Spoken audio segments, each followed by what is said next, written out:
Loud. Okay. All right. So continuity of the mind is always moving. We have a situation in our life experience. What the mind likes to do is it likes to immediately create a binary structure so that it can work with it. The mind wants to do that. It wants to compartmentalize and break things down so that it can not think about these things, not reflect on these things, and then just maximize its energy just to focus on what it thinks is important. And of course, what it thinks is important has basically been influenced by decades and decades of cognitive conditioning, habit. So we either do this or we don't do this. We either can't or we can. So we get into this binary thing with the situation. And the biggest part of binary that seems to sink in with things like this is past and future. We don't want to waste our time, or we start looking at these things in terms of past and future. We start to divide what is occurring up. How about, and I promise my examples will change, but they'll definitely change soon. But the employment example for me right now, that's, Ida, you're probably going to use your painting example because that's the thing you're navigating. I had the employment thing, so that's kind of the thing I'm navigating. But it's very quick for a person's mind to go to, I can either do this or I can either do that, or the most common stream of thought, is this going to be right?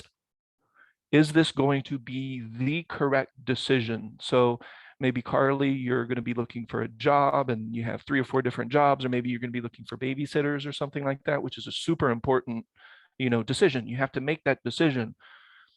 I don't know your exact situation, so I'm just making shit up. But Vicky also, maybe you have to go to work in a few months or whatever, and I mean, we need some childcare possibly. So that's going to be a choice that we have to make, a decision that we have to make. Is this human being, that I'm talking to right now, qualified to handle the most important thing in my life, right? That's a big choice, a big decision. And what the mind would immediately want to do first is create the past and the future in which, is this the right decision? Do I know now that everything will work out how I want it to? And then we start to think about that as if that answer is ever going to come to our mind anyway. It's just completely irrational. Does that make sense? Is this helpful before I go too far into this spiel? If there's anything else we could talk about, I will. But I feel like this will also lead to behavioral change because Ida mentioned something really important in there, I think.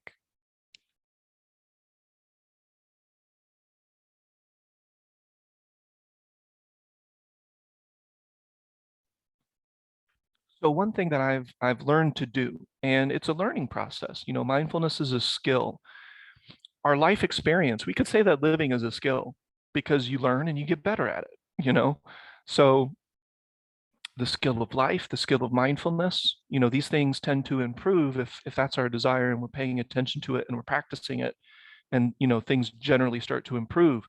So over time, I have learned, first of all, the thinking that is going to go in these two directions is completely unbeneficial to me. I don't need to think about, is this the future, the best job for me? Is this the right decision? And then I don't necessarily need to think about all those past things that occurred. I do use, the learning from that past experience, but it's not the past experience itself necessarily. It's only what I learned from it. That's what I'm going to take with me. Does that make sense? I don't have to reflect on the entire experience over and over again, trying to find something new that I can take into the future. And now, before you know it, the present moment is just being completely missed because what we're doing is we're taking a past experience, comparing it with the present, and then projecting it into the future. Very likely, the future is going to create anxiety. We may dig up a little bit of regret and things like that with what we found in the past. Thinking about those situations that previously occurred. This is all a faulty dynamic. It's just complete bullshit. I guess that's a bit strong language. Let me get a drink of coffee real quick and I'll be right back. But it is.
Mm-mm.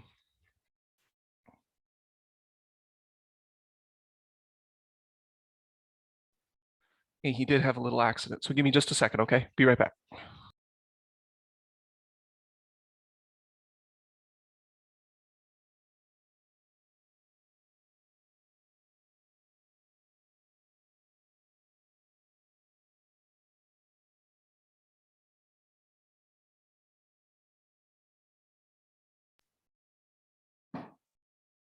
Okay, all good.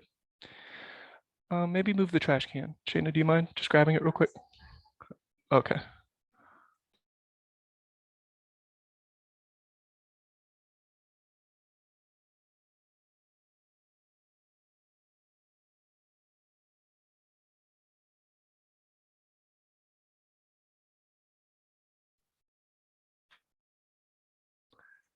And perfect time for a blurred background.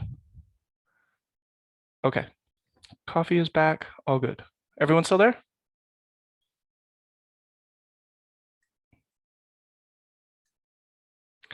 Okay, so we have an event, and I'll just write that here. We have an event, or we have stimuli. And remember, I mean, it could be anything, right? It could even be a thought or something like that, could be the stimuli. And then we have a response. So with this practice, the first thing that we learn to watch, it's really one of the main things, right? Is the direction of, well, the main thing is the direction of our attention, but then we can see the projection of our thinking from the event. Is it going to go this direction towards future? Is it going to go this direction towards past? Probably both. And then it ends up this weird little, circle thing where the mind is going in circle, whoops, thinking about the past and the future, comparing, contrasting, labeling, judging. And that's how the mind usually wants to do its decision making. That's weird.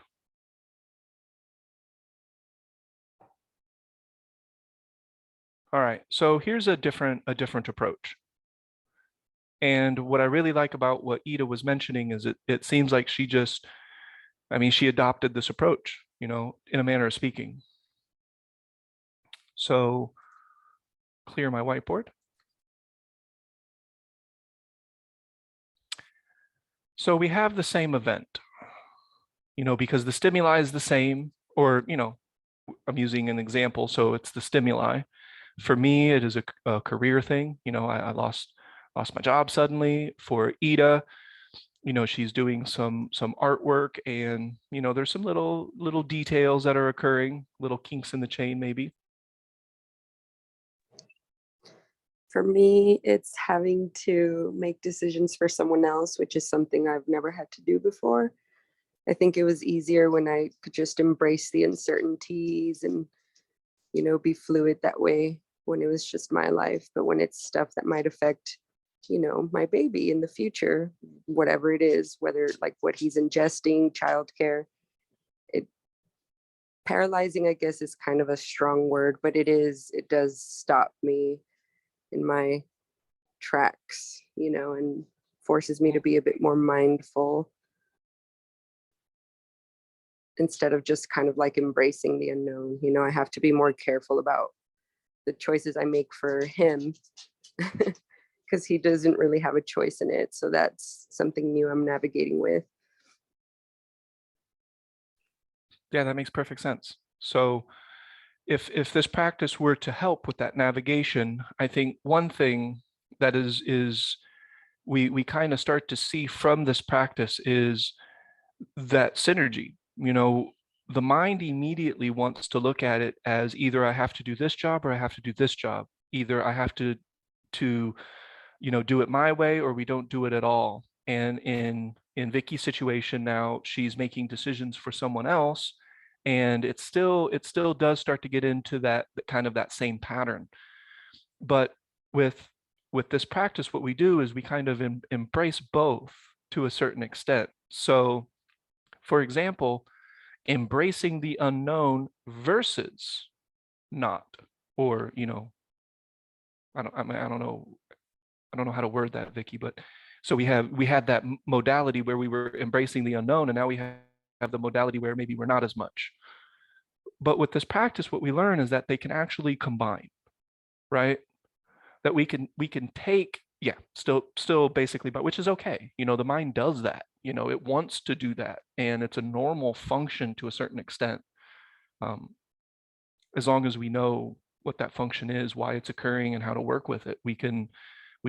So, but what it usually ends up looking like when we practice this practice long enough is we start to see things. We start to see from a slightly different perspective where it's like, oh, it doesn't have to be this or that.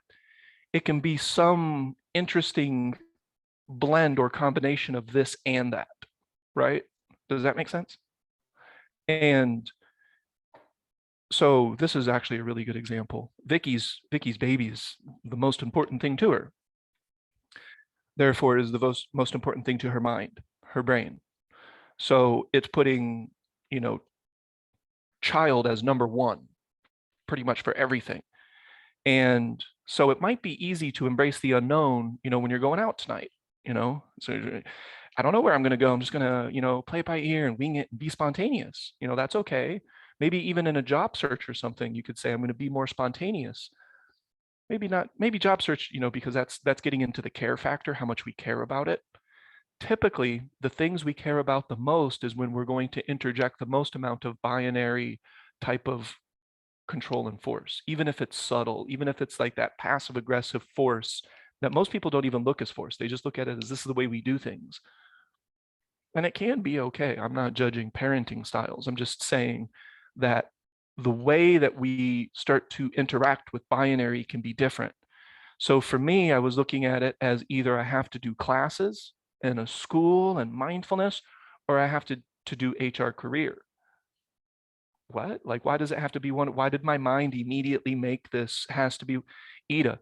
It has to be this or it has to be that, right? And so the mind creates that binary distinction. Vicky's binary distinction is different because it's not about painting and it's not about, it's about something much more important. So the mind is even more like, let's go back to our ways. But how can we ever do anything else other than embrace the unknown? But I love the balance. So Vicky says, there's, the things that we eat. Now we need to be a little bit more mindful because it's not just about, it's not just about Vicky anymore. Or when you own a pet, do you want to give your pets a bunch of treats and things like that, a bunch of people food, that will upset their stomach and they won't feel good. Does that make sense? That was a weird example to interject. It made sense in my mind. So the first step the first step is to redirect the thought that is driving the binary. The binary may still occur for years and years and years and maybe even decades. The initial binary thought may still occur.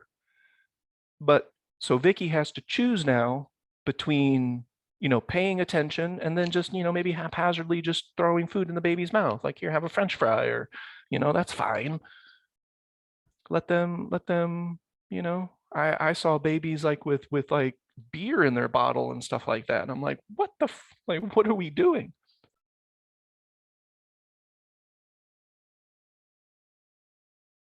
See, that's a huge one, isn't it?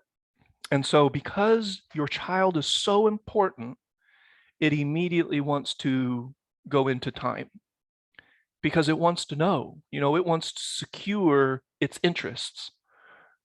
And the mind thinks that the best way to secure the interest is to contemplate the future and not embrace the unknown.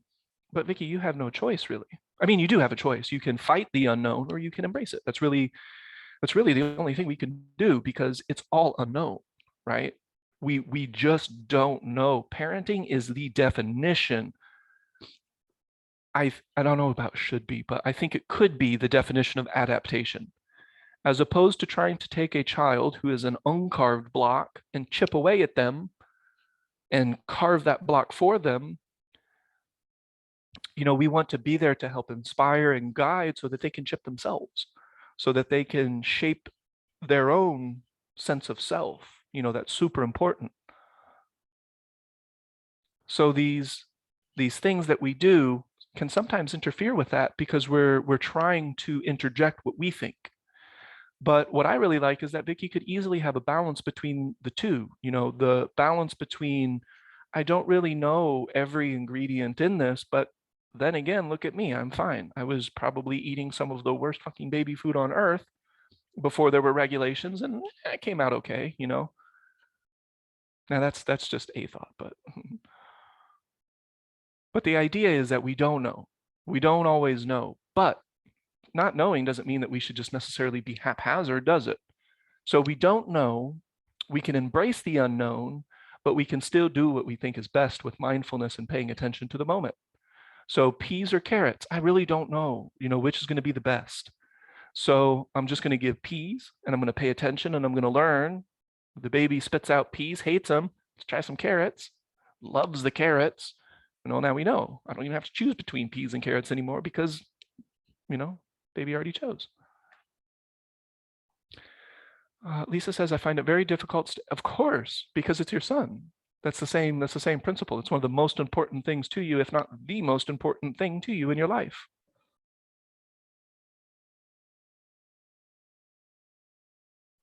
And it took me a while before I looked at Kobe and I said, I'm not going to tell you no. I'm not going to tell you what to do. I'm going to set an example that you can see. And Shane is going to do the same. So you got two examples that you can see.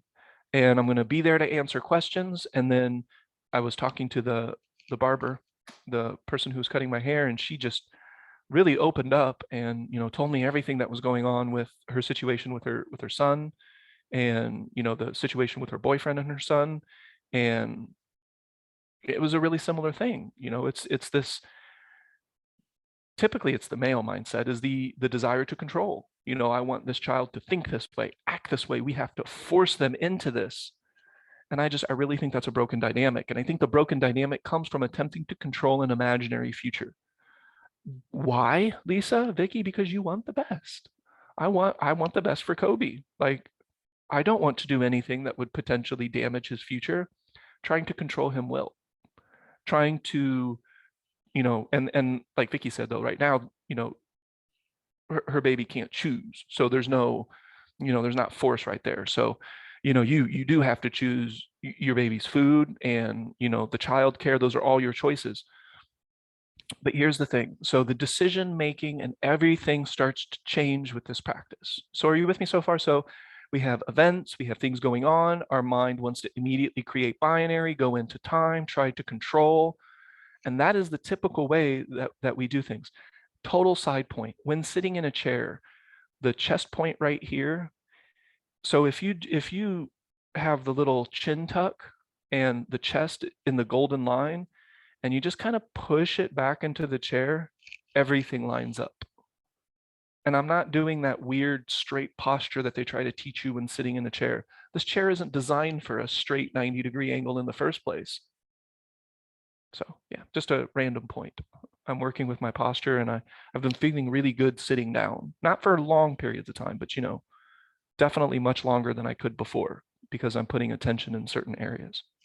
Sorry, little tangent.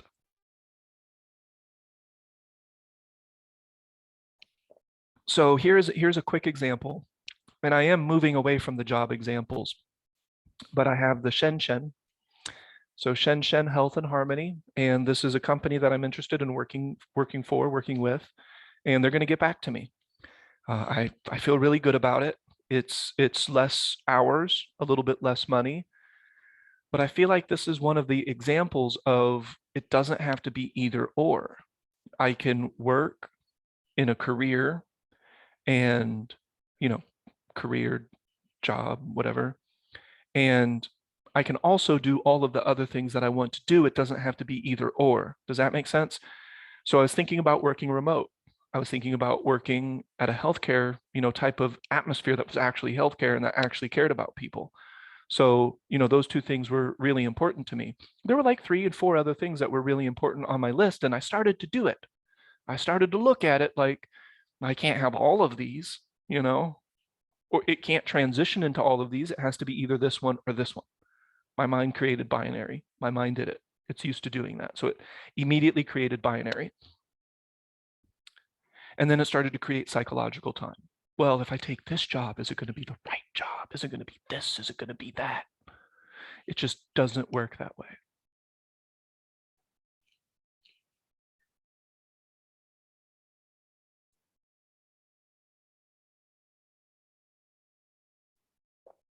Vicky says, for me, I want to do my best to not project my conditioning on my baby. Leave him to the uncarved block for as long as possible. So having some care for him, in my mind, just means someone else is going to program him. And I'd have no control over that. And that is destined to occur, no matter what, right? Isn't that the thing? At some point. And then I get what you're saying though, but as a younger person, they are more not conditioned, that's the wrong word. They're more impressionable because their learning is still in its optimal state. They're still in optimal, we're born in optimal everything mode. But that makes perfect sense. So, and then, yeah, so we get that control factor, and then we get binary time, and then we start to look at things in a very, common way of looking at it. This practice can start to change that. How? So the first thing is, I'm sure, Vicky, you know now that some of these thoughts aren't serving you. Maybe today you aren't, it isn't a pressing matter, to look at daycare. It's not a pressing matter in one way or another to think about certain things. So, but the mind will still want to do it when it's not in front of you, right? So my mind wanted to think about employment. But why? I have homework to do. I have a day to enjoy. I have movement to partake in. So why am I just going to sit here and think about something that I have no direct influence over right now? But what I'm highlighting isn't Ernest being better or anything. That was the voice of power. That's what my mind would tell me as soon as it would start to go back into its patterns. And it started to do it with employment. And then I would check it. Shayna might tap me on the shoulder and say, no, we don't have to look at it this way. That's an old way of looking at things. Okay, so let's get a little bit outside of some of the theory of this and the hypothesis of this. So once we're doing the practice more, once we're able to look at that thought stream, redirect it, and eventually dissolve it, that intuitive nature starts to flow even more. We start to make that connection to everything around us, and before you know it, we're in that synergistic bubble that I call a type of flow. It could be burst of flow, it could be elongated life flow, it could be either one of those, or both of those at the same time. It doesn't have to be either or, it can be both, to create a new third thing. So with this practice, if the mind isn't painting you into a corner, you're open to more possibility. And if you're paying attention to the moment, when it's time to go left or right or up or down towards that possibility, you're quicker and more able and more efficiently, more able to efficiently move from one point to another. So with the job hunting, I didn't go into all the thought. It wanted to, though. I mean, it's a habit. My mind is so used to creating these things. And then the last time I had the job issue, this time and times before that, the key, Lisa, and I use Lisa just because we were talking about this, is the learning. And then Ida was mentioning that the feeling, she knows that she doesn't want that feeling, so she's going to make adjustments moving forward. This is Vicky's first baby, so not a lot of opportunity to do that, but we do have knowledge. Knowledge is three parts, three potential parts, but we have information.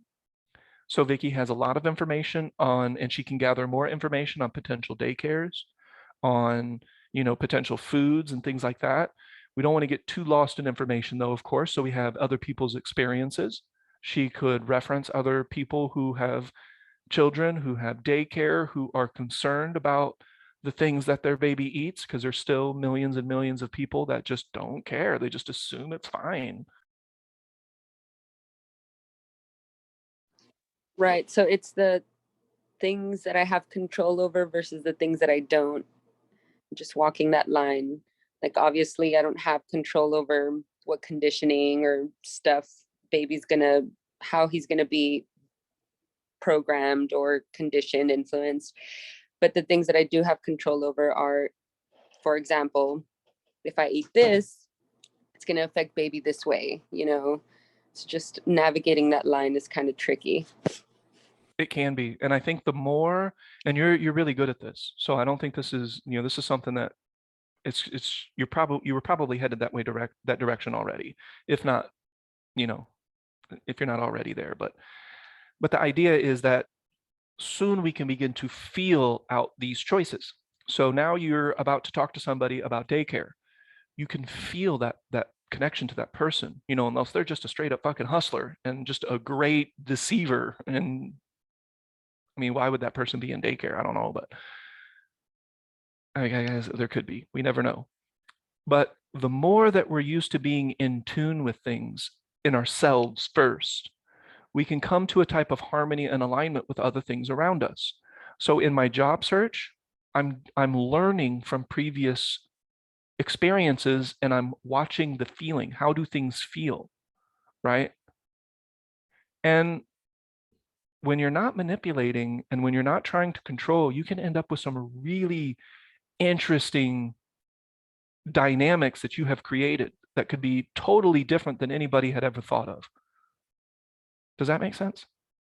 So you could end up with a completely different parenting style because you refuse to manipulate, you refuse to control, and you could feel into the situation, and that could lead to a revolution. Well, it, I don't want to say revolutionary because that makes it sound like that's a new discovery. This is humans. I mean, this is what we're good at. This is what we're born doing, is feeling and connecting. And have you ever, I mean, when you look into a baby's eyes, their focus and attention is like a laser, and it is almost impossible to not connect.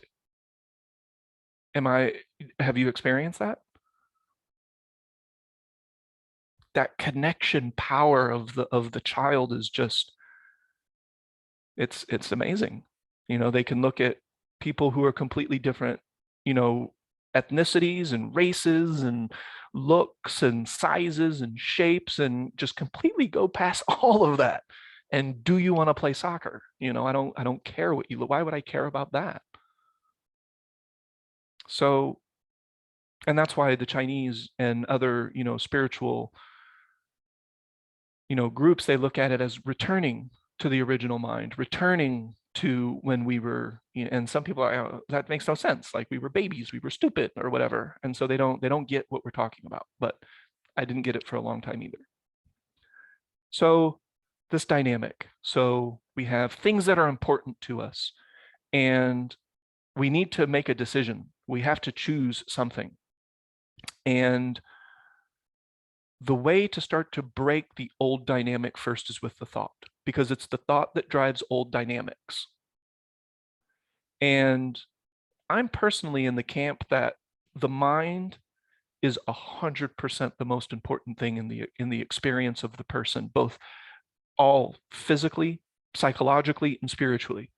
What I mean is, if the mind is relaxed and is aligned with the moment, even if it's not right now, eventually the body will be and the spirit will be, because you'll feel it.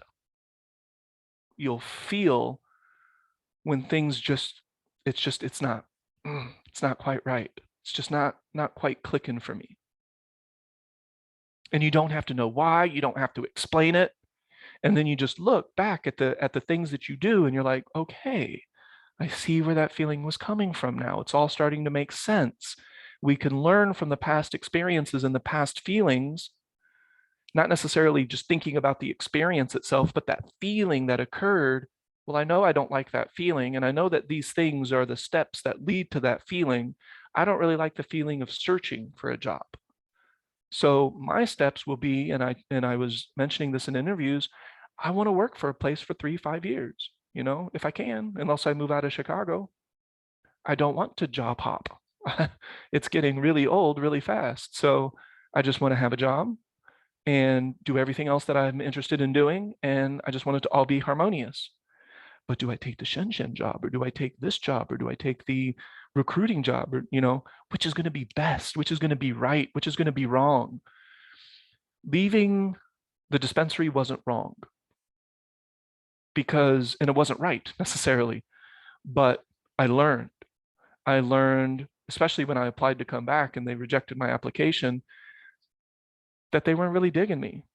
I had sent some emails, and, sometimes people ask questions that they don't really want to know the answer to. And when you give them the answer, they're like, whoa, I was just talking shit. I didn't want you to really tell me what we're doing that needs improvement. But I learned that it probably was good or beneficial to me to leave that job. It really didn't have much future, right? It doesn't really matter what the job is, does it? No. I'm going to have 100 jobs. Well, not 100. Hopefully not 100. I'm going to have like 5 more jobs between now and I'm 110. The job itself doesn't matter.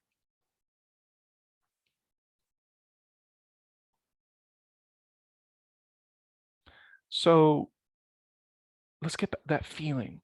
How can we start to learn from that feeling? So I know that I don't enjoy lying to people. I don't enjoy it. Number one, inner guru is just fucking yelling at me. Ernest, you are just focused on yourself. The only reason you would tell a lie is because of gross, disproportional focus on your sense of self that you think you need to project or protect. So you're projecting this onto another person. That is a lie. It is deceivious and it's dishonest. And this isn't you. So my inner guru would be hollering at me. I don't like that. I don't even like my inner guru yelling at me like that. So what am I going to do? I'm going to pay attention to all of these little things that lead to a lie. I'm going to dig into the moment. I'm going to redirect thought that leads to that. I'm going to pay attention to the feeling. And then before you know it, I didn't tell the lie. And I get the feeling from that, which is probably a more beneficial feeling. But we never really know, and this is embracing the uncertainty, what will be the effect. I didn't know that I was going to get let go after just a month of working for a place. Doesn't matter. I might go to a new job and who knows, space junk could fall from the sky and land on the building. Donna was really excited leaving the interview, but I moderated. I regulated my mind, my thought, my focus, because I was thinking too much about things and it was getting too excited. It was that thought generated type of excitement that just it's a little bit different than that spontaneous. Oh, something just came. Whoa, that's a different kind of excitement. Does that make sense? Any of this? Any questions so far? Like where I'm going with this? There is a little bit of a thesis, I think. Well, the co-creation part of it, if you stay stuck in your own way and don't adapt or flow with the other person, well, then you could potentially be missing out on something truly unique. And of course, it would be because you're creating with somebody else. While I was talking with the author, I told her a lot of my fears, and she thanked me for being vulnerable and talking about how I was feeling about things. So that led to a nice a nice feeling to the conversation because there was openness in it. And I think if I had have stayed stuck in the my way or the highway, it potentially I could be losing something really valuable. So staying adaptable is the key, really. It is the key. It is the way. Without attempting to control, without attempting to manipulate, without attempting to, we think we know what's best for everything sometimes, or we start to question whether and it's going back into the cognitive pattern of kind of a marble bouncing around in our own brain. And it's just not very beneficial. It still may occur, so that's okay to a certain extent, but we've changed the dynamic because the stimuli occurs, co-creation. I think having a child is a perfect example of Yeah, I was co-creation. thinking the exact same thing. Like when Ida said that, as soon as she said it, I was like, all of these examples, like they kind of all interconnect. It's the same thing. Yeah. Yeah, Different aspects, of course, but still similar. co-creation. Yeah. And, I would share Vicky's desire to leave the uncarved block as uncarved as possible. And I think the idea that you are co-creating still, and there will be a time for you to honestly and clearly communicate. It may be a little bit tricky right now just because baby doesn't speak English fully. So very difficult to say, okay, this is the reason I'm doing this. And, Yeah, I think also it's like they're gonna have to interact with the world eventually. So you're gonna have to be there to guide and because if you're gonna raise them differently from the rest of the world, so there's gonna be a lot of explaining to do. I could see that. definitely. And then that goes back to our kind of the parenting principle of, that's not the parenting principle, it's the co-creation principle of inspiring, and this is the perfect time to inspire. Like it's even at these younger ages where they don't remember, they're still being impressed upon. So they're still seeing. Yeah. And Kobe used to always listen to like everything I said, like at a young age. If you just sat down and like communicated with him clearly and he would just take it all in. He's like, yeah, that does make sense. Yeah. Except that, can I add one thing about feeling? Because Sure. it always comes back to feeling to me. Is that I don't have children. I raised a stepson for a long time, but co-creation happens with every relationship, right? There's always a third thing being created once you interact. While there's a maintaining of an individual, a feeling of the individual as a separate being, there is a third thing created once a relationship is made. But it's also the feeling, I know that Shana, you are reflecting on a time that's very clear in your mind, and it's a very clear feeling for you that when he was absorbing everything you said, but he was really absorbing everything you feel while you were saying it.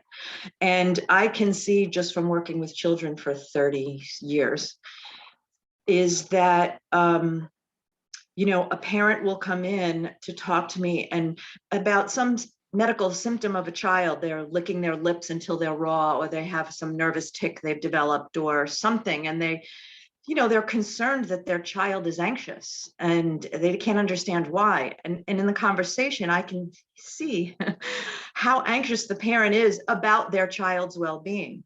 So they're feeling, I don't want them to be like this. I don't want them to be like that. I don't want them to be nervous like me. I don't want them to be a wreck like me. I don't want them to. And so it's, it takes some delicacy to have that conversation with someone. We can talk about the medical treatment of the whatever issue there is, if there is one. And then we can talk about, you taking care of yourself first, getting yourself in alignment, because it doesn't matter what you tell your child, they're going to feel from you what they feel. And so what do you want? I ask a lot of questions. What do you want? What do you want for your child? And, I might lead them into, you want them to be peaceful and happy and content and well-adjusted, and yes, and then they continue with their adjectives. Well, then that is an important place for you to be. Because if you can tell them all the things in the world, and you could make pages of lists of all the things to avoid so that they don't get hurt or they don't get upset. But there's two things at play. One is, if you're looking at all the things you're concerned about, that's a lot of contrast, a lot of resistance in that thought. And you're more likely to think a lot more thoughts of resistance. And then you're transmitting, you're communicating resistance, fear of resistance to your child, fear-based conversation. And second of all is, if you want your child to be a calm, relaxed human, what kind of mother, what kind of whatever, it's up to them what vision they have, then you demonstrating it, they're looking at you as how a woman is in the world, and what place a wife is in the world, and what place a woman, and what does she do and what doesn't she do. And if you approach all that with fear and trepidation, that's what you're teaching. So your words don't matter. You can come up with the most beautiful words in the world, but kids don't, you can't fool them. And you can't fool other people too. They know where they're comfortable in your company or they're not comfortable in your company. It has to do with how comfortable you are. So it's that feeling thing. When you're co-creating on an energetic, electrical energy level, a lot more than you are, well, just as much as, or it's just as much of an influence as the words that you're saying.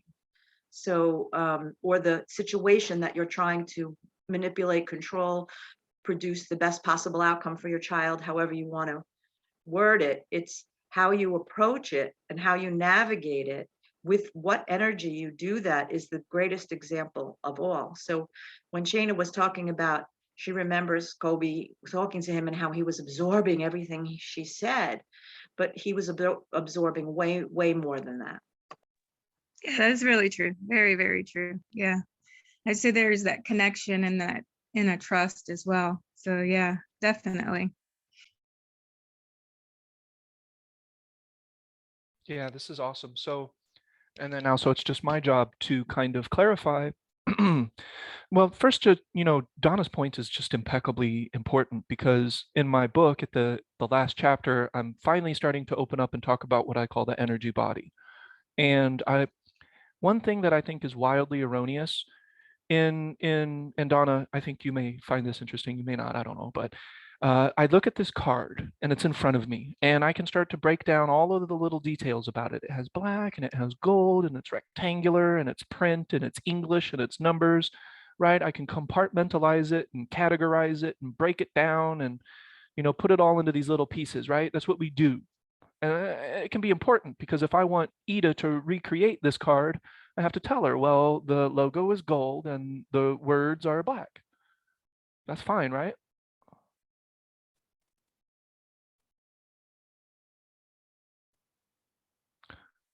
But we try to do that with the unseen as well.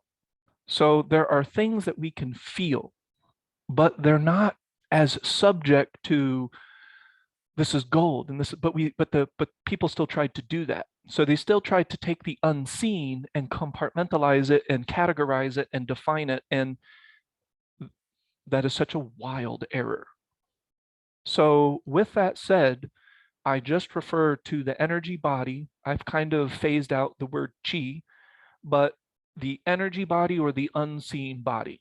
And let's say Vicky is going into a situation, and let's say baby is a little bit older, maybe a year or two. No, let's say 3 years old. So we have a little bit of words going on, and I'm assuming like this baby is going to be wildly intuitive and paying attention to everything. And we're at 3 years old, so probably a very wise 3 years old.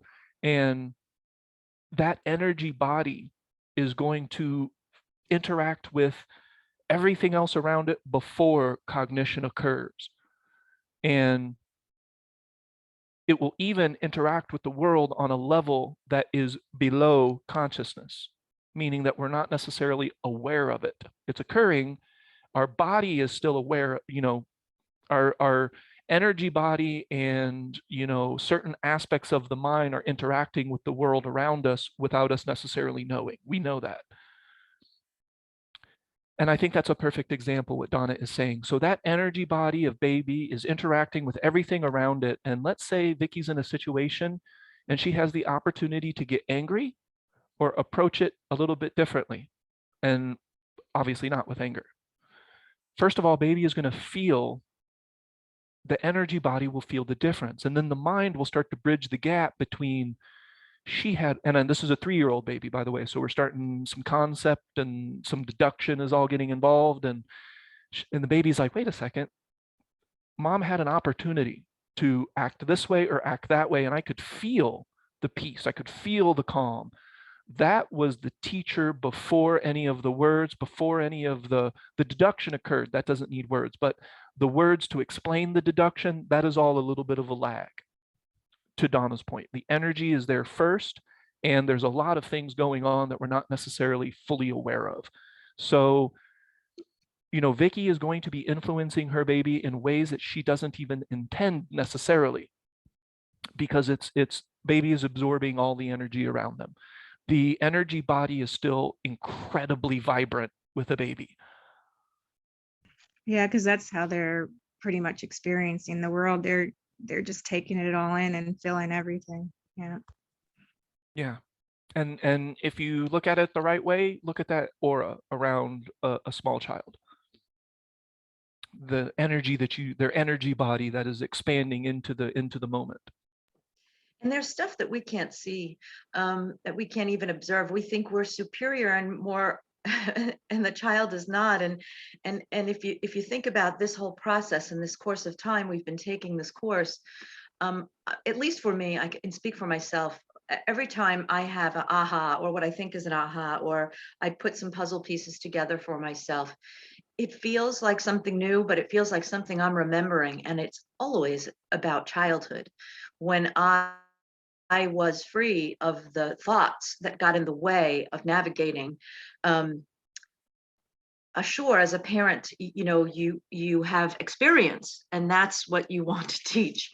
But how to do that without overriding a child, I just can attribute so much of my resistance to me shrinking myself and believing an adult, okay, I can't do that, or I should eat this, or, you know, I believed them, and so I did it. And it wasn't until much later that I realized I had a lot of it right.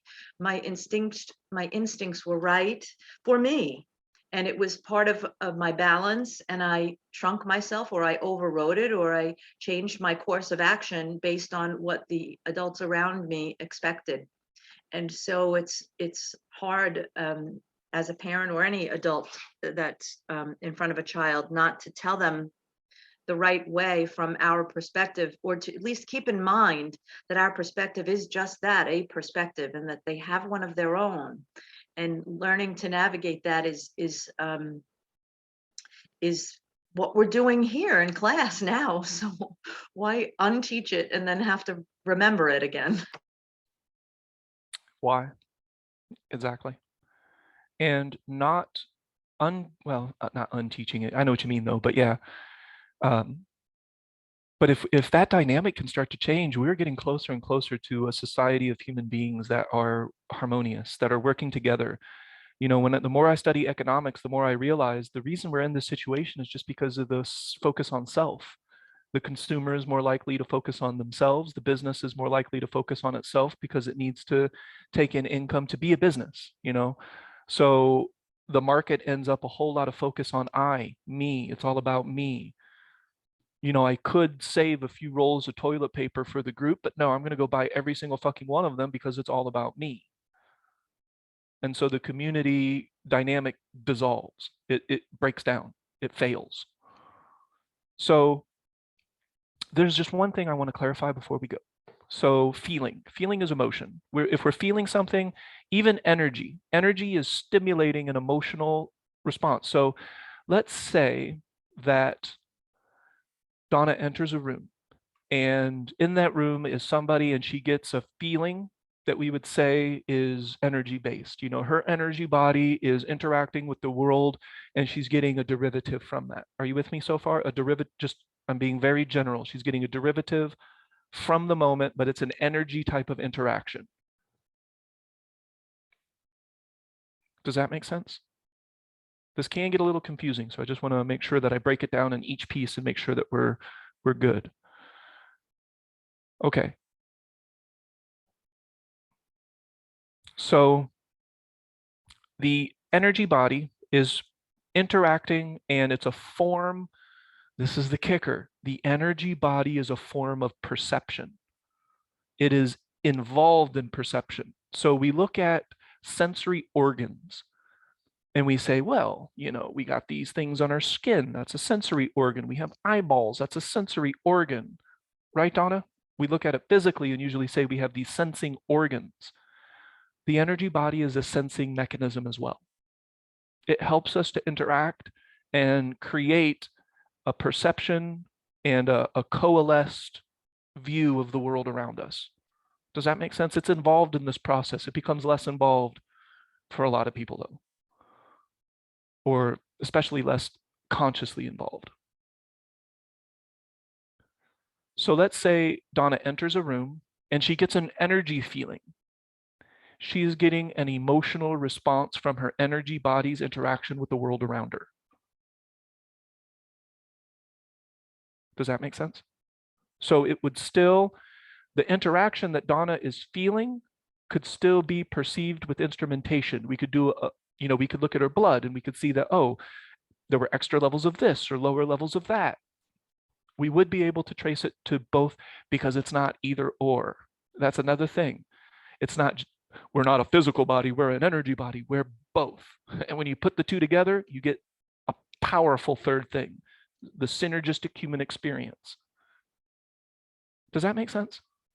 It does. I mean, in a very basic practical example, you can walk into a room full of people. I'll use the school and the faculty room as a example, table of people, and you were not privy to anything that happened in that room prior to walking in. And you can feel if there is silence, whether it's a tense silence, whether it's a relaxed silence in between, whether it's a pause in a conversation, you can feel the difference. If someone asked you, what did it feel like when you walked in the room, you could have an answer if you could have an answer if you're paying attention. But if there was just a very tense interaction in the room and there was an awkward pause and you walked into it, there would be something you'd sense in that room without any visual clues or auditory clues.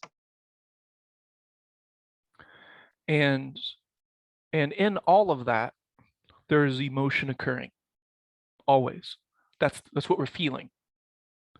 So Carly gets a bad feeling from the atmosphere because it's so tense, it's so anxious that you could cut that atmosphere with a knife, it's so thick. But Carly's response from that atmosphere is still electrical, chemical, biological, and energetic. It's not this, it's not that, it's all of that together, all at the same time, always. Does that make sense?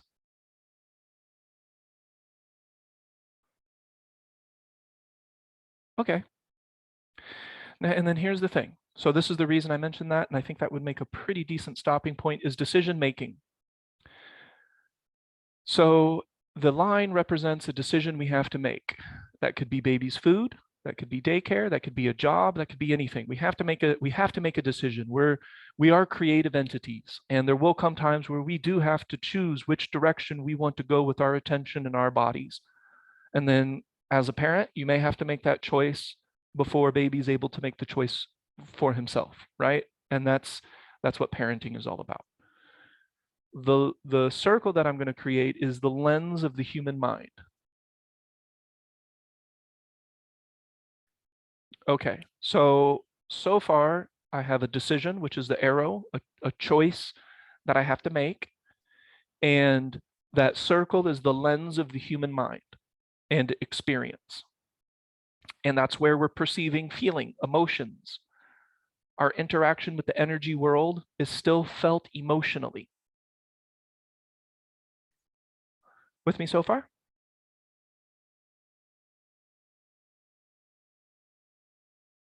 Now, the lens of a person who doesn't practice mindfulness, who isn't aware of the world around them, that lens is going to be taking on emotion from so many different sources. So it could be their mood, it could be the person that cut them off in traffic, it could be they're hungry, it could be so many things that are affecting how they feel, their emotional state, which is in their brain and their body, right? It's in that lens that I'm using in that analogy. So the decision-making process goes through that muddy lens of attempting to control, confusion, unconsciousness. And when I say unconsciousness, I mean that the mind isn't deliberately intending its direction. It's going like a hose that nobody's holding, or like a sprinkler, just going everywhere. Does that make sense?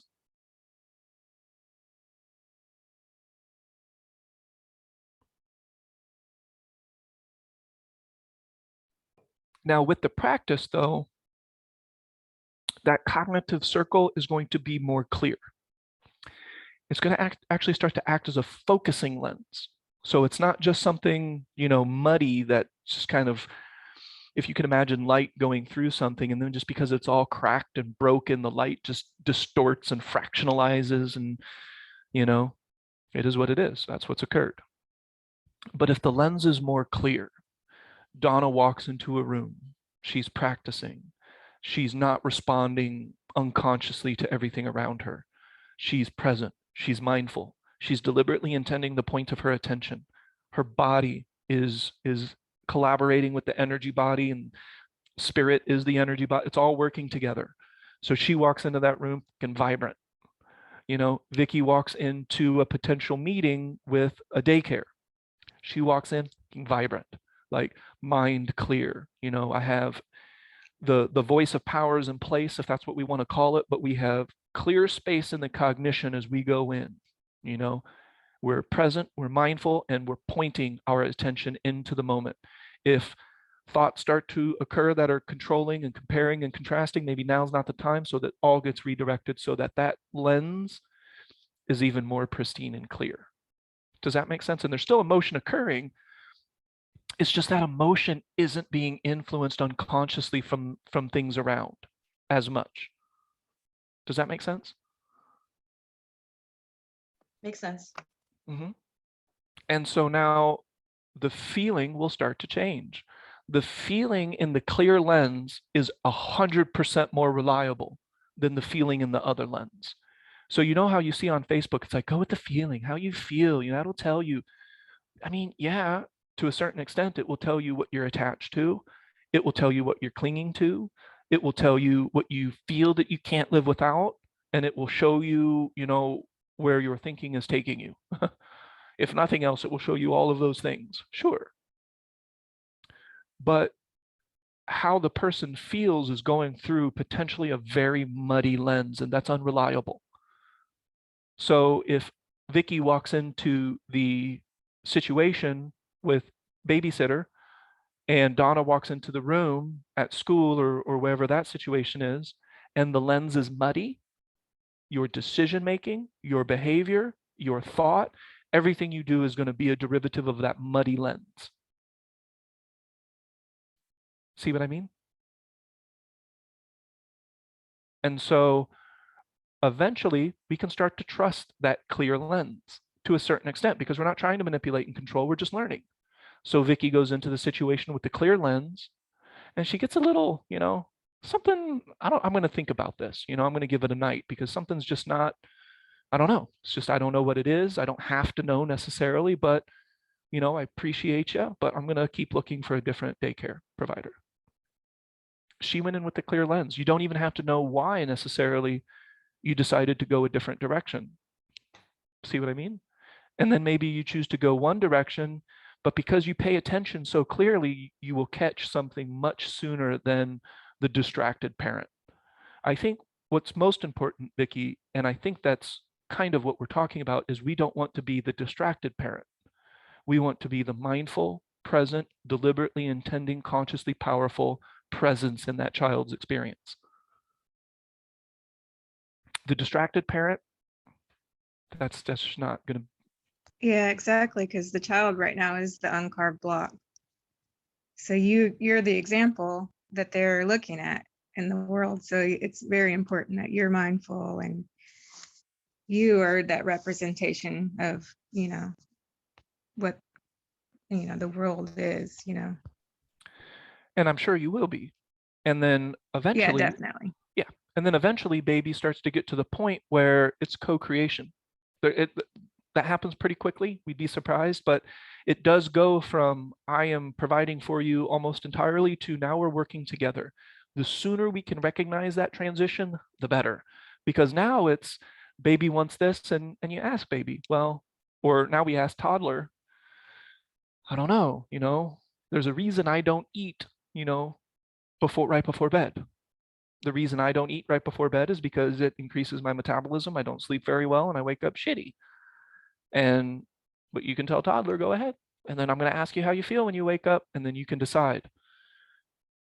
And then baby starts to learn intuitively as well, because you're letting your child learn intuitively without trying to carve them all the time. Kobe would say, well, you know, I want to do this. And I'll be like, well, there's a reason I don't, because it always ends up like this. But you go try it. And then when he tries it and it ends up like that, it's like, fuck yeah, you know, I don't want to do that. You know, I don't want to get so drunk that it ruins my next 2 days. I think Kobe heard lots of stories of our experiences. Yeah. So You can yeah, being add, able to have that trust and be able to share. and to the earlier point though, that if for example, Vicky is, that lens is clear, the energy body is vibrant, then you will influence the world around you.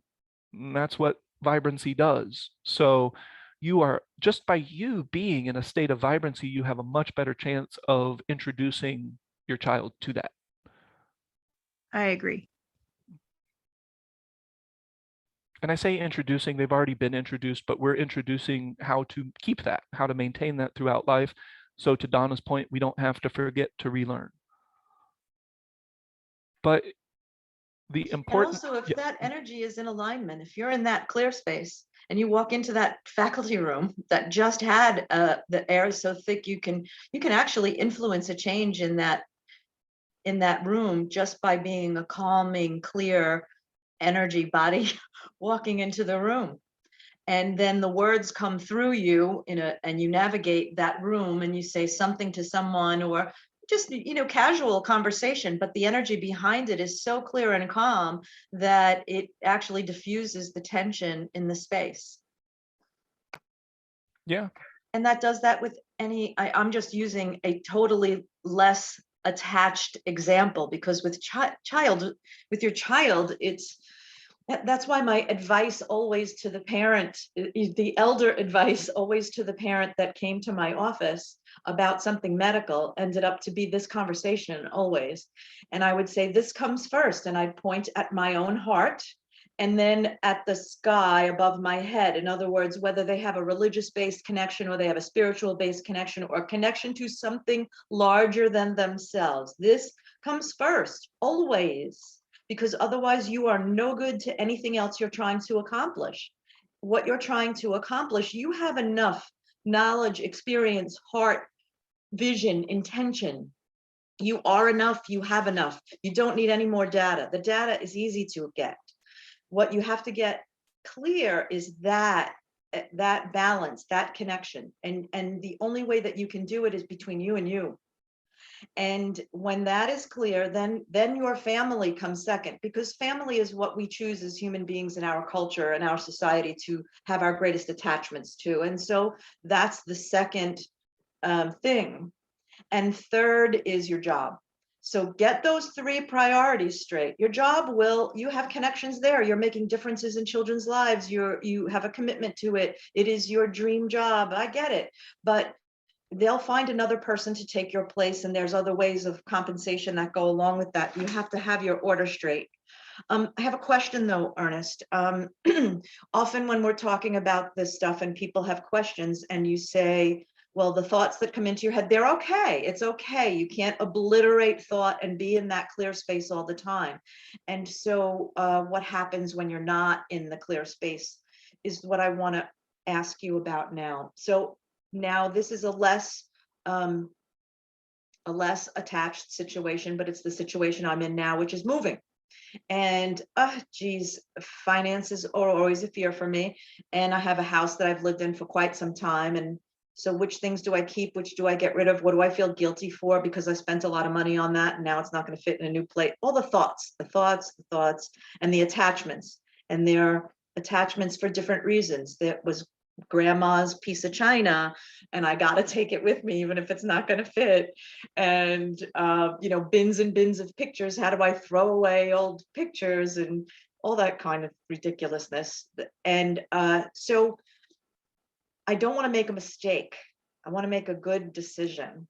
And sometimes when not wanting to make a mistake, you start thinking about what things you don't want to do. I don't want to do this. I don't want to mess up. I don't want to, make a financial mistake. I don't want to throw away things I could have used. I don't want to seem wasteful. I don't want to whatever. Those thoughts lead to more thoughts like it. And then, yeah, it's okay to have thoughts because we have attachments and it's okay to notice them.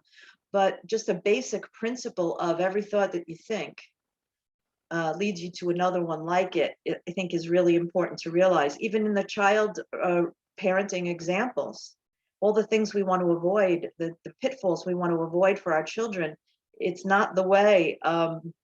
Because I mean, you can have that general thought and it's okay, but recognize as soon as possible that if you start scoring up all of the things that could go wrong, then you're changing your energy body and then you're not in that clear space and you've headed down a rabbit hole in the wrong direction. And I've found during this process for me, I've had to clean that up. I've had to find some process to clean it up. And it's either redirect completely, go pack something that you're taking with you and stop thinking about it and readdress it later because you've already gained too much momentum in this lane. Or I have to literally sit and write on a piece of paper, I don't want this to happen. I don't want that. I don't want to do this. I don't want to be taken advantage of. I don't want to, not do enough research. I don't want to, and then make a new sentence for it. Make a new sentence that is, I want peace. I want to navigate more elegantly. Some kind of opposite or similar statement that is more pointed in the direction that I want to be headed. And I'm surprised at myself of how far down the rabbit holes get before I correct them, because I thought I was doing better than that in the past. Boy, this is bringing up a lot of areas to clean up. So if you have any other suggestions about processes to clean up, that would be helpful. First is approach it as a battleground, because it is, whether we want to use that word or not, it is a more tense and sticky area of your cognition and interaction with the present moment, whatever you want to call that, spider's web, opportunity web. I don't know, but you are battling your own cognition in these situations to a certain extent. So of course it is an even more pronounced point of attention and toolbox. My guess is, again, that we're not at the beginning of the day, throughout the day, absolutely committing to points of attention that we have intended in advance, even if it's 50 of them and you're kind of bouncing between them all very dynamically and fluidly like you like to do. That's great. But very likely the point of our attention is lost first in these situations. So we don't have a deliberate point of attention, or it's becoming weaker and weaker and weaker as we go back to everything else. That's number one. That's what's occurring first. Secondly, when these thoughts are occurring, like you said, and it's because we don't have a point of attention is the reason there's so much lag. And so much lag is probably not that much compared to 99.9% of our population. You're probably catching it much sooner than most people, but I digress. So the reason for the lag is because we were less pristinely connected to the present moment in the first place when the stimuli and everything occurred. So maybe we didn't segment, maybe we didn't approach a battleground as a battleground. If you have social anxiety, the train is your battleground or your opportunity ground or your matrix of resistance or whatever we want to call it. But it's an opportunity definitely for more practice. And then the moment, so if you have less lag, more lag, doesn't really matter, but the moment that, it does matter, actually, it matters impeccably, but we still have to redirect. So the redirection is the rule of three, including the voice of power. What I think you're doing is a little bit of a dynamic that is good in the beginning for some people, but I'm not sure that it's going to be good for you, because what you're writing down is binary and it doesn't necessarily represent how you feel. So I know that you don't want to do this or you don't, but again, that's a future. So now we're writing down mantras or things that we want to tell ourselves that involve the future and the past. And for some people, that could still be a tool, right, Donna? Probably not for you. Your voice of power will probably have to be more to the core of the root issue. Donna, death is stalking us all. the great hunter is looking at every single one of us, and very soon, in the grand scheme of things, every single one of us is going to get touched by that force. And that is when the great transition occurs. I can absolutely promise you are not going to give a fuck about whether you took picture frames or didn't take picture frames, or took rods or didn't take rods. What is occurring is that the mind is taking something that it views as significant, focusing on it to the nth degree and making it profound. But what I would recommend for you, maybe not for everybody, is to create that dual perspective, that broader perspective. You can do that both, kind of philosophically and more physically, to where you're imagining yourself. So if you do that and you see that you're sitting there fucking toiling over, money, and you just sold your house for an incredible amount of money, like plus the way that you live and Donnie, you're gonna be fine. Like, just get real here. Everything is gonna be okay. And if it's not, to a certain extent, you have the mind capacity to adapt like a champion, right? So I would talk to myself that way, rather than saying, all right, here's picture frames. I don't want to make the wrong choice. Okay, that's what we wrote down first. But then we write down, I really want to, make the right choice, or, you're just writing down something that is essentially the opposite or somehow counters the other thought or points to what you want. But you already know. It's not a matter of what you want. It's a matter of indecision. We're not sure, right? But we already know what we want, but we're still trying, the mind is trying to divide because it's using time. It's using time as a division. Is this better? Is this worse? Is it the right decision? Is it the wrong decision? I don't want to do things wrong, and I don't want to feel, this way because of the wrong.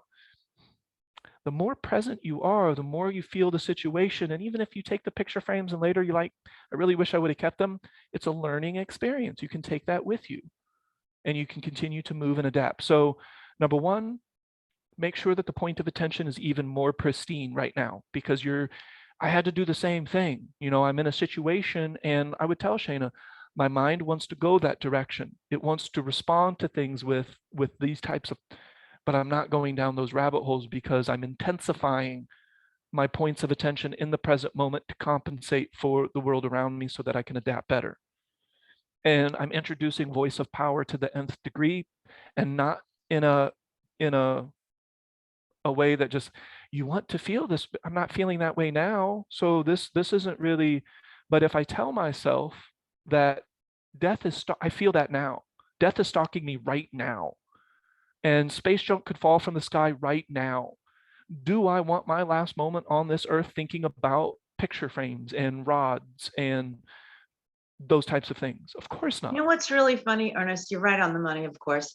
And I felt that way when I was able to retire early. I was supposed to retire later, and it just kind of all fell into place. I'm not even going to go into all the details, but everything fell into place because I was navigating in a clear space. And I was able to take a leave of absence from work, use exactly up the amount of sick days that I had, retire the day after my leave of absence ended. And I decided, I really felt like everything was falling into place. And these are things I labored over for years, went to financial advisors. Can I do it this year? Can I not do it this year? Moving the pea, I call it moving the peas around the plate. You're really not ever eating anything. You're just moving them around the plate. Just eat the freaking peas already. Like, decide, are you hungry? Eat them, do it. And so finally I did, and everything fell into place. And I knew that I was ready for what I wanted to do. And it was more about that than it was about the finances, about anything. It was me being in a clear space to be able to navigate it in the way that I wanted to. It was a win-win situation. Even all the coincidences and synchronicities that happened with the people that ended up buying the house and the people who didn't, and really went from that navigating from a clear space. And then it got to be about the stuff. Now I got to get rid of the stuff, and I don't really have anywhere to go. And I felt all fine about all that. I'm not going to be on the street. I've got family that cares about me. I can stay with them for a little bit. It's all fine. It was all an adventure. And then it started to, I was relying on coasting too much. You're absolutely right. I was not impeccable with my practice. And I walked into the battleground for me, which is, I was entrusted with things by the family. I'm the keeper of the pictures. I am the keeper of the china from Italy that grandma gave whatever. I am the keeper. I always found creative ways to use all of those things. And it goes right back to everything that started in this conversation, which was parenting and the third thing that's created. I felt the feeling that I have is not my attachment to the stuff, because I don't really have an attachment to it. It's my responsibility to, I don't know, so in my invisible family that isn't on the planet anymore, some responsibility to not be wasteful and not be wasteful, not be ungrateful, not be I have a shirt in my closet from college. It's ridiculous. It's because I'm not a wasteful person. The extent I go to recycle some things is laughable. It cost me more in gas to get to the recycling place with some of the things, because I feel like I have to be so responsible to all of this. I literally am about to throw a piece of paper in the garbage, and my hand won't let go of it. I have to go put shoes on and go out into the garage and put it in the recycle bin. It's a little receipt. I could just throw it in the garbage. I can't do it. It's absurd. So yes, it comes from a lot of conditioning from when I was a child, is what I want to say. This is how it circles back to the beginning of the conversation. A lot of conditioning about being grateful and not wasteful and appreciative. And there are other people in the world who don't have what you have, and all of that stuff. So yes, it's funny. It's funny, not funny, how all this conversation has given me light to that. But you're right. The antidote to that is the practice. Back to the practice. Isn't it always the answer? Yes, it's always the same answer. And we're just getting more and more as we go along. Like you said, years ago, it's the same thing. That's not changing. Like you see, this is just the same thing. I can't change this. But how we explain it, how we interact with it, how we work with it individually is continuing to evolve and change. And that's why this can go on forever. So you were right in that regard. And I think I'm really good at telling people when they're right, right. It seems consistent. I agree. From what I can tell, it makes perfect sense. And, the principles are falling in place. But I do think there's going to come a time, Donna, where I want to talk more about the destroyers, the nemesis, the great hunter. These are all in my books. So the books that I'm writing, The Voice of Power, you will learn a little bit more about the great hunter. You'll learn a little bit more about the nemesis. You'll learn a little bit more about presence, mindfulness, deliberate intention, of course. And then in Visions of Power, you'll learn a little bit more about what I call the enemies of knowledge. And then in the third book, which is Dream Walking, that's when I start to get into the destroyers. Now, the destroyers are habit. And the habit is fed by the nemesis, which is unconscious mind.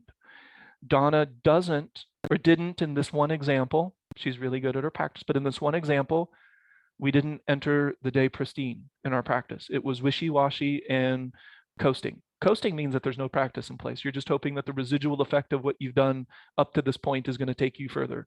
It might for a little while. Then again, it might not. Yep, And and I I don't picked like up that. exactly in the morning where I left it at night. So Exactly. yeah, there was Yeah. yeah. And so that's the nemesis, isn't it, Donna? That's the unconscious mind meeting the present moment. It's feeding the destroyers. The nemesis feeds the destroyers. And this is all just a way of looking at shit. It's not, you can't look this up. It's not an absolute definition. I'm just describing things the best I can in a somewhat creative way. Some of these terms I definitely borrowed. So, yeah. But the way that I interact with them is not borrowed. So, one of those destroyers is the habit that I've created already. That's a big one. I mean, that's a huge category. That could be a wide variety of things. When we were talking about Vicky and baby, there's biology involved. She's a parent. Her DNA is programmed to care about her kids. I mean, we look at a mind that doesn't care about kids as broken, as there's something wrong with that. Like a parent, we're mammals. We do care about our kids. It's a biological dynamic. That doesn't become a destroyer until we're unconscious. If we feed the nemesis feeds the destroyer, and before you know it, we're being ruled by biology. That's the thing. We're painting ourselves into a corner that we can't get out of without mindfulness, deliberate intention. We need those things to get out of that corner because there's definitely no balance. So if the mind isn't present, it is feeding the destroyers. The destroyers are also societal. Maybe Vicky is responding in a way that she thinks she should, because that's the way the world is working. Or maybe she's trying to do the opposite, which is also a form of response to society, is trying to counter what society is doing, which is still a form of interacting with that broken dynamic. And same thing with Donna and the moving and everything. There's a lot of broken dynamic in there. Yeah. It's Yes. like the fear of you want to make the right decision. And so you kind of get paralyzed in what is the right decision? Should I do this? Should I do that? Yeah. Mm-hmm. And then Yeah. And then you end up feeding the destroyers because you're thinking about it so much, and you want to make it so you go the right direction, but we don't know what the right direction is. oh, we do know the right Yeah. direction.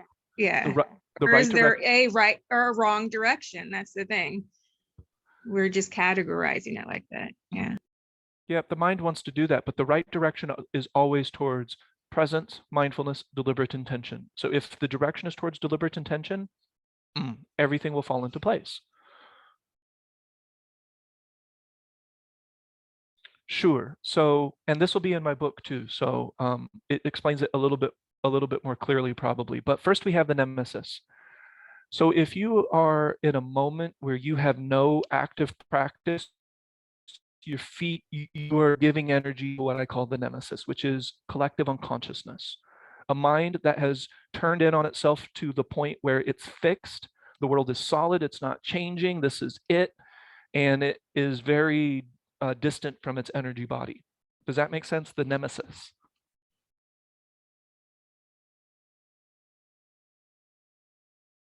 So the nemesis feeds the destroyers because your biology isn't evil, right? There's nothing, we're biological creatures. We can work with that. When I say it's okay, that's just a way of saying that we have arrived with the totality of ourselves, go in a different direction. We don't need to sit here and think about why we arrived here, right? We already know. So it's okay, but we're gonna move in a direction that's more deliberate. So when I say it's okay, that doesn't mean a form of acceptance or passivity. It's just we recognize, we accept, we move forward. And accept means to relax thinking about it. Okay, so we have the nemesis, which is an unconscious mind, and the nemesis feeds the four. There's actually a fifth one, but I don't talk about the fifth one as much. But we have four destroyers, and so the first one is, and they're not in a particular order, I guess, but we could look at one of them as society. But Vicky, don't we have to live in a society to a certain extent? I mean, we're humans. We're working. We're living together. We would give that a word, and we would call it society. So society itself, the reason I've separated it to the destroyers is that society itself isn't bad or good or anything. It's just society, unless it's being fed by the nemesis. And then it becomes imbalanced and it becomes corrosive to the human experience. Biology. I'm biological. I mean, there can't be anything wrong with biology. I find a certain type of human being attractive. That's a biological thing. I'm born that way. It is. Okay, so there's nothing wrong with biological aspects in itself until we're unconscious and we're constantly unconsciously feeding that biology outlook, or the things that biology is starting to rule our life because we're unconscious to how it's influencing us. Does that make sense? So you could look at sex addiction. All of these different things are a form of imbalance, but the desire for the sexual experience, or the desire to intimately get close to another person, there's nothing necessarily wrong with that until it's unconscious. And then it builds a type of momentum that is devastating to the human experience as a whole. Does that make sense? So now look at biology and how people interact with their biology. Food, the way that we eat, is a form of biology. So people can be ruled by their stomachs. They can be ruled by their desire for sexual interactions. And How do I know? I have been touched by all those destroyers. I was in their grip, and I still kind of am. I'm still loosening up. I'll be 110 years old and still loosening the grip of the destroyers because they still exist. They they don't exist. They'll stop existing when the mind of the collective species is present and deliberately intending the direction of attention. And then other destroyers, you have what did we say? Society, we have biology, we have the habits that we've created already. That's a large category. But if you're unconscious, your mind isn't present and directing attention, you're feeding the habits that you've created already, biting your nails, or I don't know if you bite your nails, I'm just making that up, but people twirl their hair, and we do all of these little unconscious cues, and those are the habits that we've created already. And so those habits are being fed, and they will gain momentum. Unconscious habit will gain momentum in the unconscious mind. And I'm using the word unconscious to denote there's no active pillars. I don't mean it in the esoteric, new agey way. I'm not talking about woke culture or anything like that. And then, so which destroyer did I miss? So we have biology, we have society. Oh, and this one is one that we have created. The destroyers we're creating them. The nemesis creates them. We create the nemesis. Now, and then I'll just tell you the hidden destroyer, and then we can go from there. But so the other destroyer, so we had biology, and we had society, the habits that we've created already, and then the fourth destroyer is entertainment. Because the mind is so unconscious, there's no active pillars, it requires new and more, in our society, dramatic stimuli to feel entertained. Is entertainment bad? What? How could entertainment be bad? It feels good, right? However, if our mind is feeding the nemesis, we feed our unconscious entertainment mind, and before you know it, we have entertainers making $250 million a year. We have a $1 billion industry focused on hitting a ball.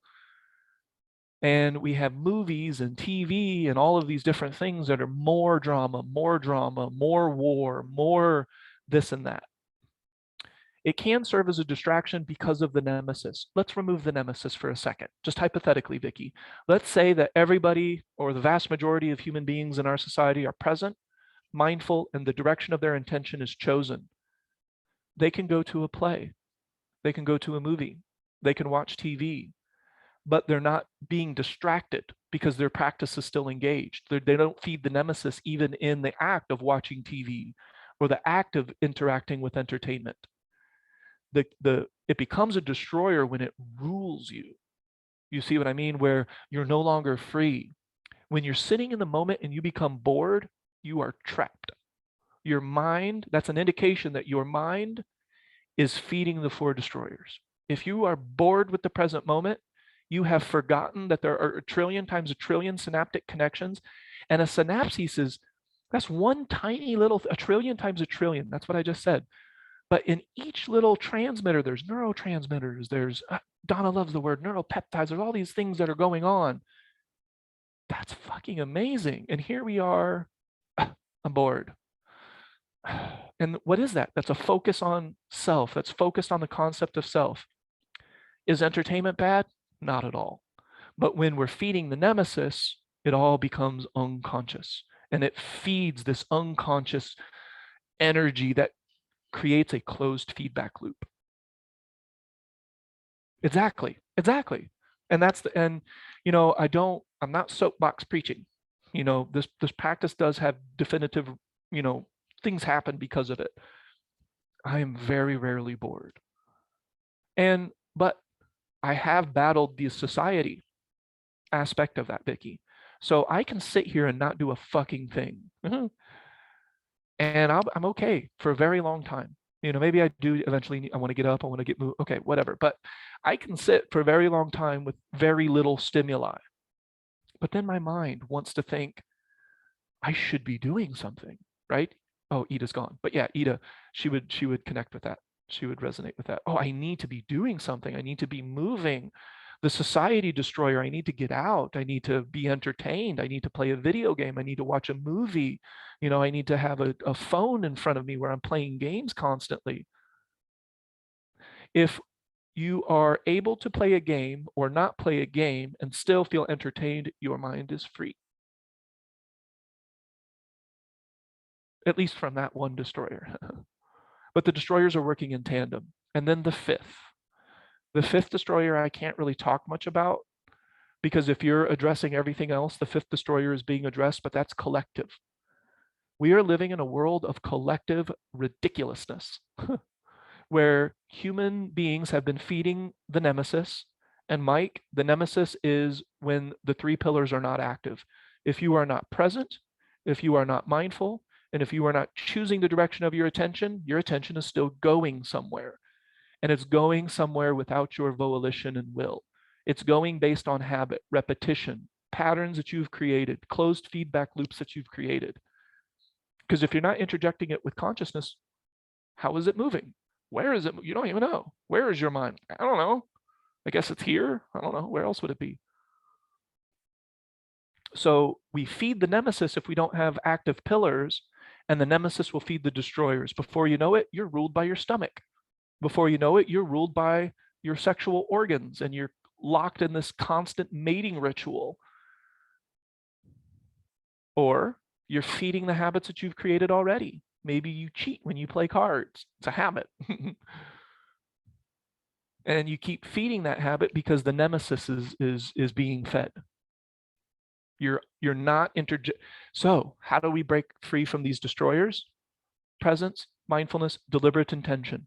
I stop feeding the nemesis, and all of a sudden, I don't have to do what everybody else is doing. If I want to sit here and just feel good, I can. If I want to go to bed at 7 p.m., I can. I can live this life however I want to. The fifth destroyer will start to lose its momentum the more that collective society rejects the nemesis in favor of presence, mindfulness, and deliberate intention. And then maybe we can start to, as a collective, move past biological aggression, you know, this feeling that we need to be entertained, that we need to be having sex with everything, or, you know, that we need to be in this constant, you know, sexual mating dance that people are constantly engaging in unconsciously. You know, I see it when I get on the train, and I think it's just the dynamic of society. You know, people will look away. Don't look at me. You know, I don't want you to look at me. I'm not looking at you. I'm looking out the window. Like, I promise you, I am not being unconsciously led by sexual organs. At least not all the time. But is sexual interaction bad? Of course not. Is society bad? Of course not. Is entertainment bad? Of course not. But when we feed the nemesis, we feed imbalance. And then before you know it, you can see these destroyers doing their thing in our society. And that gets you closer and closer to the great hunter. The more you feed the nemesis, the closer the hunter will get to you. And you won't even know it. And then before you know it, you're not looking both ways before crossing the street. Space junk falls from the sky and you're done. At least in a manner of speaking, you're done. However, if you were practicing, you might have looked both ways and bobbed and weaved, and then, you know, you looked up and you're like, whoa, shit, that's coming right at me. Does that help, Vicky, with the destroyers? And then in the voice of power, I describe the four destroyers in two-person conversation with my inner guru. And again, just to Donna's point, back to the third pillar. Where is your mind, and did you put it there? If the mind is deliberate, if the mind is intentional, all of a sudden, this lens becomes clear. And our decisions, we could put this line as decisions. And I misspell behavior more than I misspell any other word. I noticed that when I was checking my my book. And I just misspelled decisions, but you get it. So decisions is one, behaviors is another, thoughts is another. And it's either going to go through a lens that is 3 active pillars, or it's not. It's that binary. So if it has the 3 pillars active, your attention will go through this lens and it will be power, personal power. And by personal power, I mean a feeling of connectiveness to infinity, that you can do anything, there's possibility. Personal power has nothing to do with other people. That's why it says personal. Doesn't this line look nice? Like, I have decisions, I have my mind, it's going through a clear lens, I'm focused. And again, no right, no wrong. You know, I left my job and I learned that I like HR. I learned that I probably shouldn't have stayed there. And then I got let go and I learned, you know, more about working for startups. I learned more about how to do business, you know, how to dress business casual. I have learned so much. So I went into other interviews.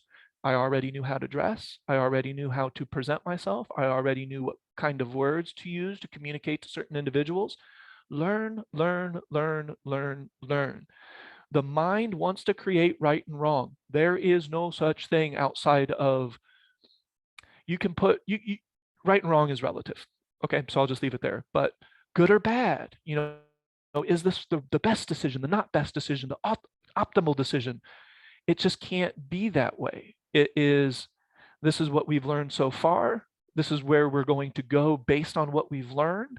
And then we're going to continue to learn more. We're going to continue to clean up our processes. Maybe, Mike, we can look at and see how Carly and Lisa are doing things and borrow some of their successes and integrate it into our own systems. But here's what the mind is actually doing in the world today. This lens is not clear. This lens is muddy. It's muddy with thought. It's muddy with opinions. It's muddy with trying to control. It's muddy with mating rituals and trying to get ahead and trying to make money. And I'm not taking any of that shit with me. You know, it means very little. I have food, I have water, I have safety, I have enough money. Bottom line. So this dark circle represents the common mind. So when we still want to make decisions, we still have behaviors, but when it goes through this dark, cloudy mind that doesn't have 3 pillars active, it's habitual, it's repetitive, getting a little gross, the decision making fractionalizes and we have no idea where this shit is going to go. And then before you know it, because we're trying to control, we just created what we wanted the least, which was uncertainty, which was, you know, all of these different potential disasters that we're creating because of the unconscious mind. Does that make sense?